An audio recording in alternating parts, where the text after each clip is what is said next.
Hola, sóc en Joan de les Eres, perquè és el somni de la meva vida. Vull dir, el ratll, i si és de terra, millor. És a la segona temporada. Vam començar l'any passat fent l'Open Catalunya, que ens va anar molt bé i la sensació va ser més que el que ens esperàvem a cada somni, o sigui que increïble. Tot el que sigui motor, o sigui des de les motos o tot el que vagi en gasolina. Sí, la família, els amics, tota la tropa. Sempre seguim tots. Pues realment, mira, acabar-la i disfrutar-la al màxim, o sigui, el que ha sigut avui, vull dir, perfecte.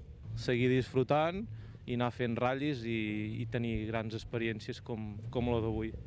No es pot demanar més, crec. I és que la modalitat de terra per mi és la que tens més sensacions, la més divertida, la que he viscut des de petit amb tot el món de l'off-road, i per mi sempre és més emocionant la terra que no pas l'asfalt. També té el seu l'asfalt, tots són ratllis i no deixa de ser el millor esport del món.